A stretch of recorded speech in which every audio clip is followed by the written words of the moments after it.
Hello, everybody. We are live and welcome to our Summer Lunch and Learn series.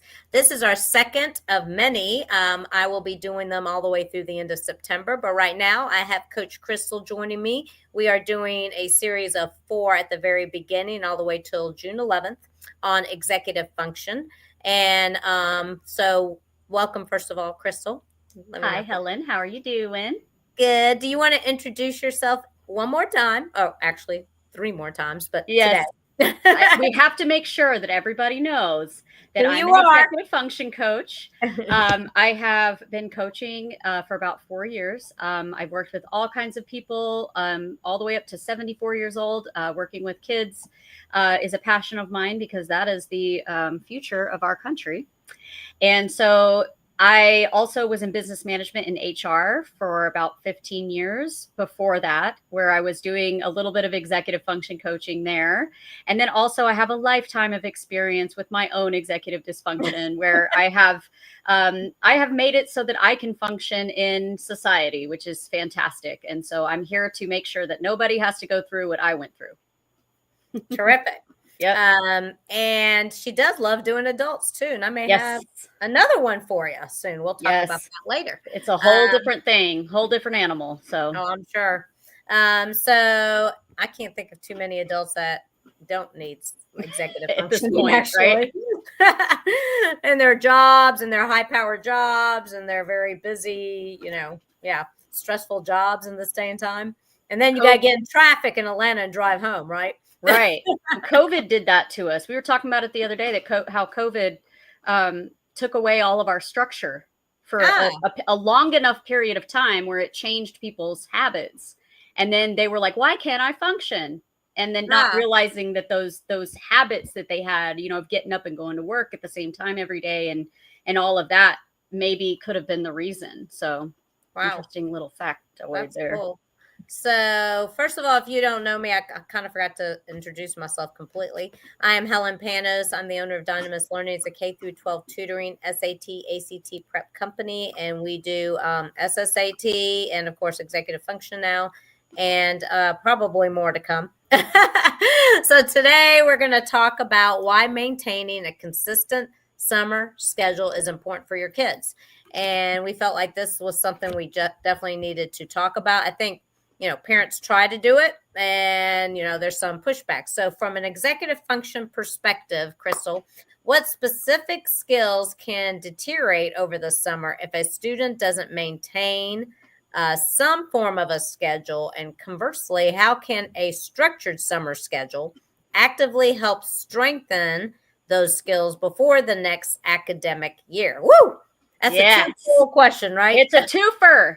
But it all matters, because like I said before, with COVID, how we lost our structure and, went into different patterns of life and whatnot. And so we lost a lot of executive function skills because of that. And the same thing happens over the summer with kids. So during the school year, students, they are constantly juggling deadlines and classes and homework.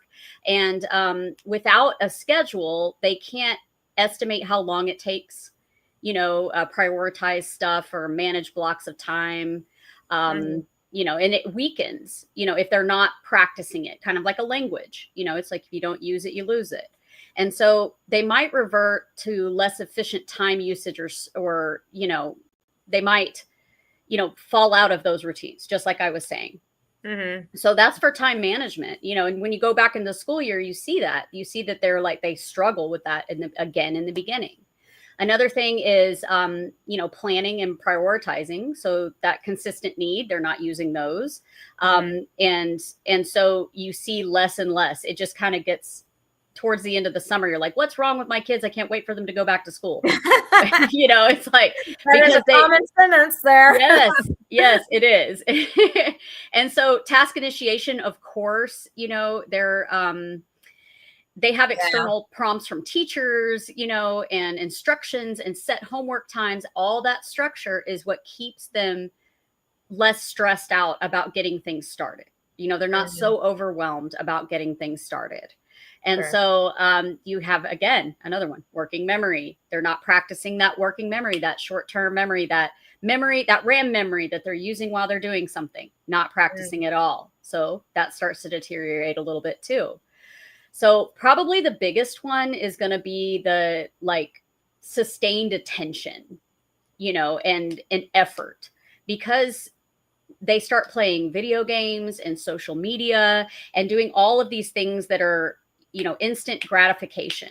So you have an entire summer for them to build a habit over instant gratification, right? Mm-hmm. And so when they go back to school, they don't get that instant gratification. They're not flexing that muscle, and so they end up in, struggling a bit there at the beginning.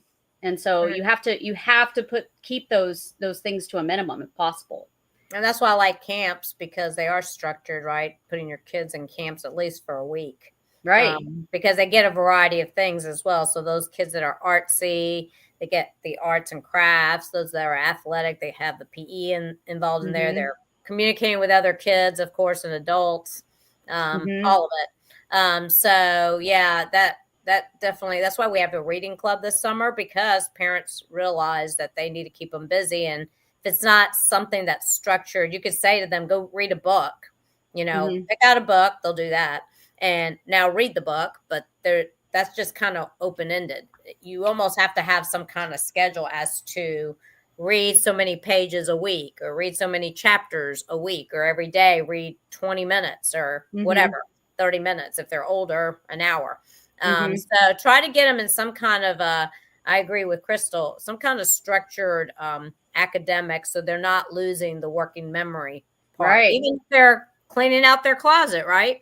Or Mm-hmm. their desk or their backpack, whatever it is, put them to do something. Yeah. Yeah. And so it really matters. I mean, it reminds me of, how there are animals in captivity and they can't release them into the wild because they've been too domesticated. It's Mm-hmm. kind of the same type of thing. It's like they have all these habits and routines and things that once they go back into the wild, it's, they'll end up struggling, right? Mm-hmm. Same type of thing. And then I'm thinking So, about teachers, poor teachers. They probably have some executive function skill issues too, going back. Because I yes. remember when I used to go back, I'd go, I Mm. need to go back. And they have the pre-planning. That first day is rough. Yes. Talk Yes. about task initiation. It so much is. It so much is. And so, you have one more, that I'm thinking of, which is the metacognition, that self-monitor, because Mm-hmm.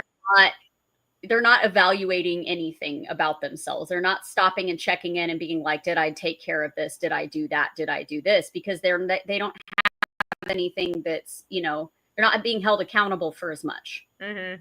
And so what we find are the kids that maintain structure over the summer just do better because of all of those reasons. Mm-hmm. And so that moves on to the next question. So yeah, many parents struggle with implementing and maintaining a summer schedule, and kids tend to push back.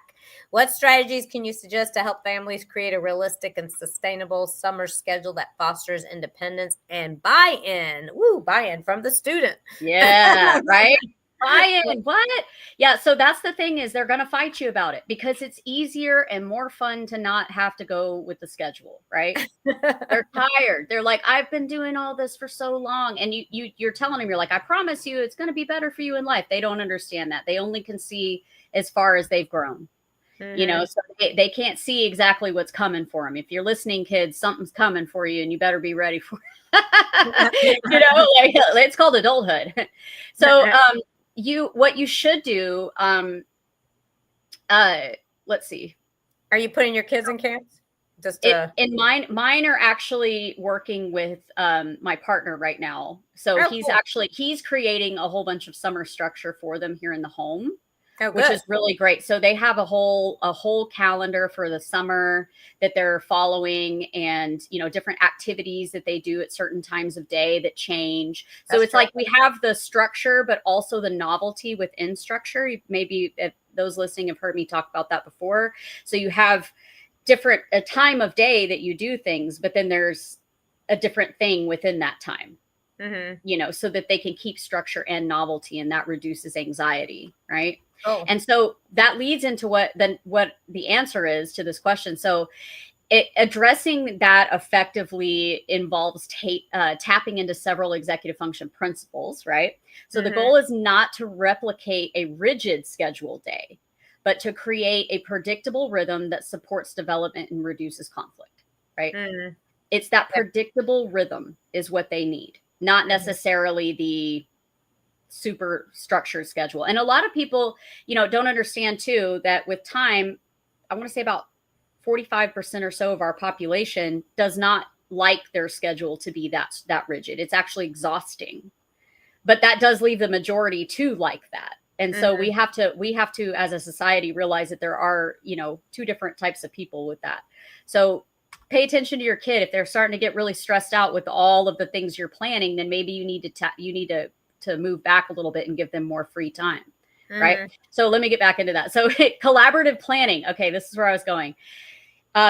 We plan the summer out with the kids. Okay. And that the reason why that works is because they're in charge of it. It's like they're the CEO of me.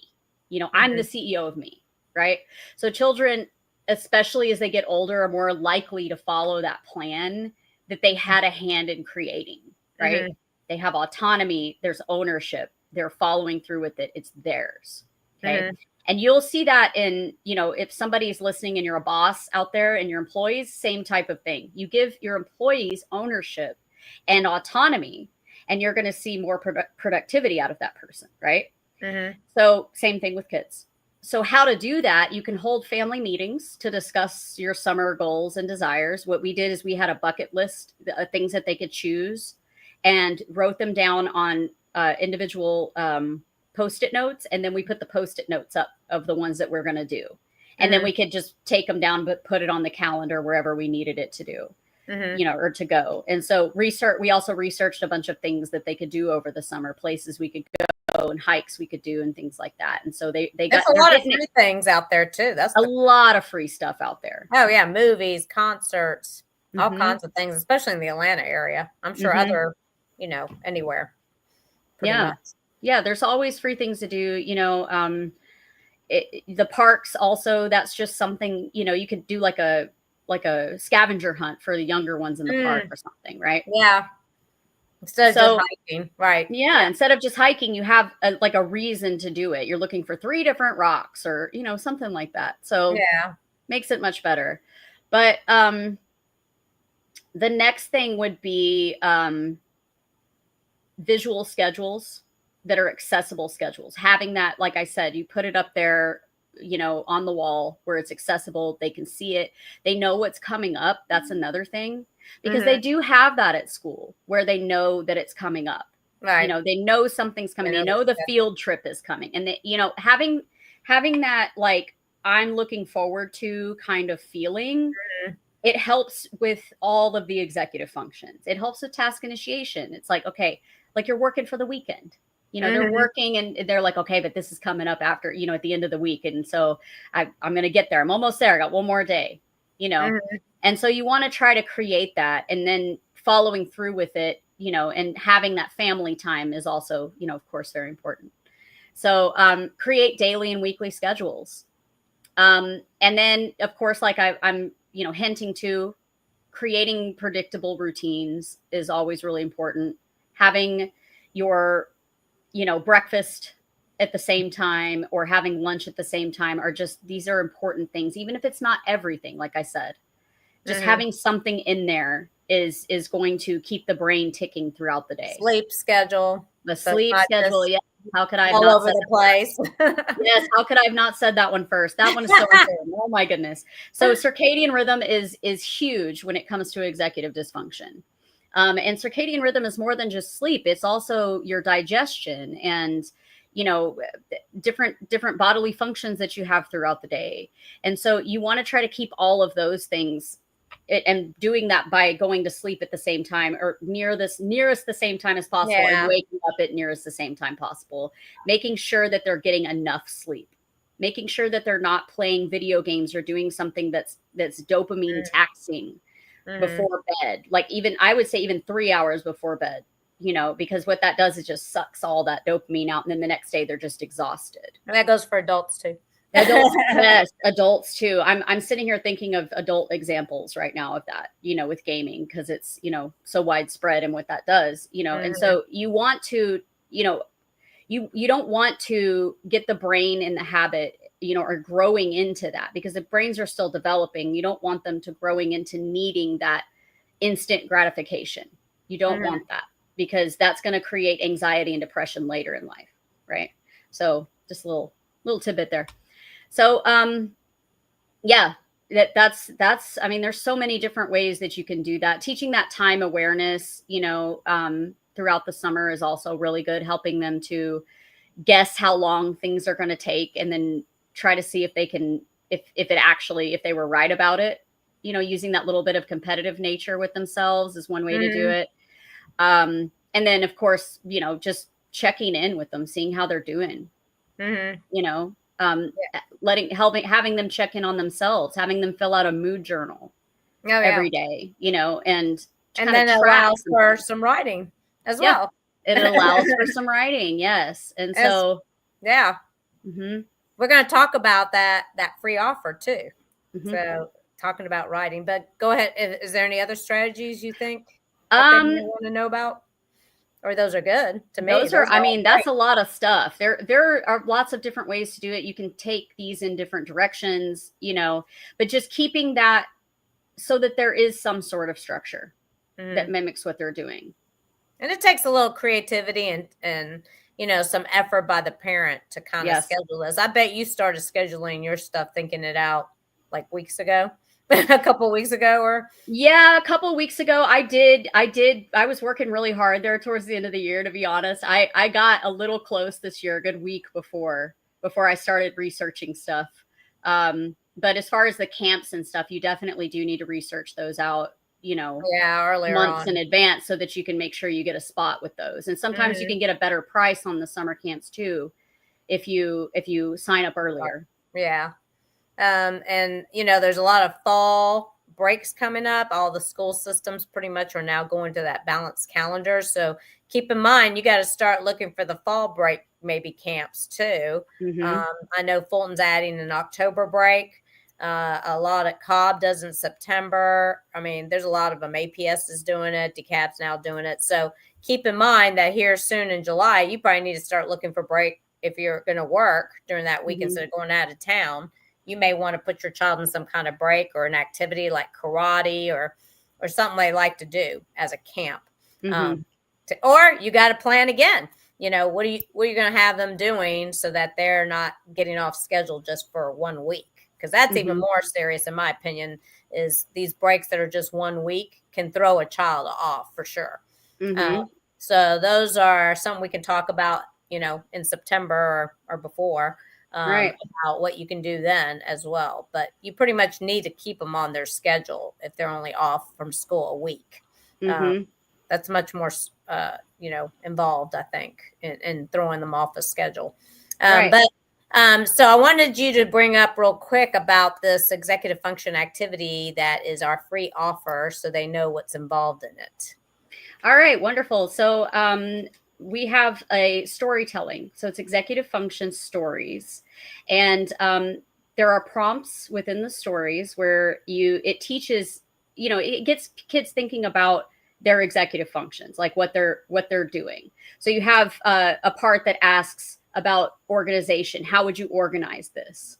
And so in the end, they write a story, and in that story, you see how they would work with their executive functions, and they have to sit and really think about it.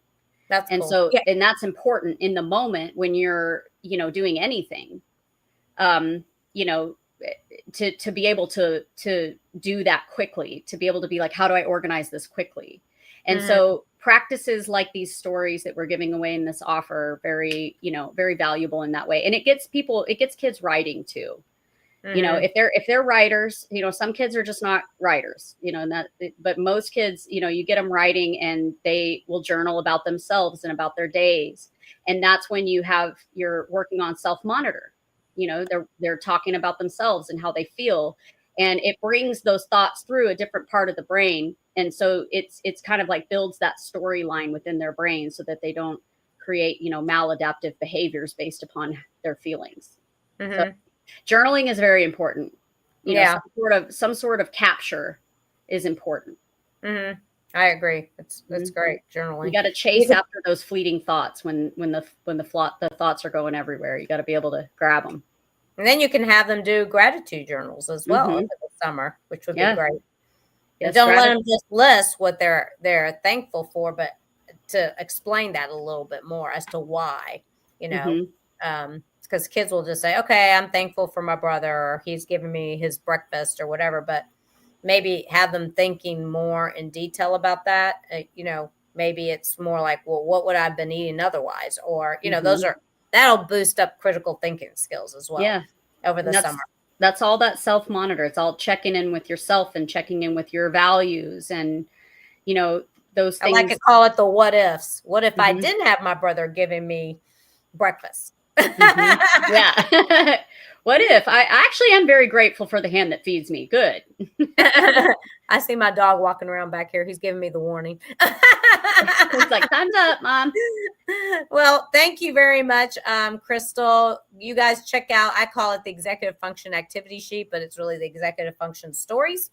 And, there's about 3 examples in there. And she actually lays out really nicely the type of executive function that it deals with, like organization or task management or planning. So have your children plan over the summer too. Have them involved in the summer vacation if you haven't already planned that. Yeah, even the one for the fall. I mean, you can go ahead and start thinking, if we're going to travel, or what do we want to do? What do you want to do during the week of that fall break? And then start laying that out in terms of at least thoughts and planning it. Right. And maybe have them do the research. So right. Terrific. If you're having a hard time getting creative with that, of course, always reach out because we do coaching. That's right. I was going to say, this would be perfect for a 1-month coaching package, actually. Yeah. If you guys can't think of some creative things for them to do, then I know Krystal can. Yes. For sure. And we'll keep them a little busy too for you. Anyway, thank you very much, Krystal. And Chemo says bye. Hi, Chemo. Here he is. There he is. He's so cute. You have to show him. You got to show him if he'll come. There he is. Oh, there he is. There he is. Say hi. Say bye-bye. It's summer, so we're going to do a little bit off the routine. Yes, a little. We still got the structure, though. That's right. Well, thank you, everybody. Join us again next week. I don't remember the topic right off the top of my head. I know one is about gaming, and that might be the one we're doing next week, actually. If you wait 1 second, and I just actually set up the whole June one as well, the rest of June. But let's see. Nope. I don't know what the June one is because I think she's already done the flyer and I haven't seen it yet. So I think it's on gaming. One of the 2 that we're doing in June is on gaming. I remember. Either way, these are things that you're going to be wondering about about that time. Like what's going on with this? Like why are we having issues with executive function? And so we're going to touch back on that, based upon the timing of the summer as well.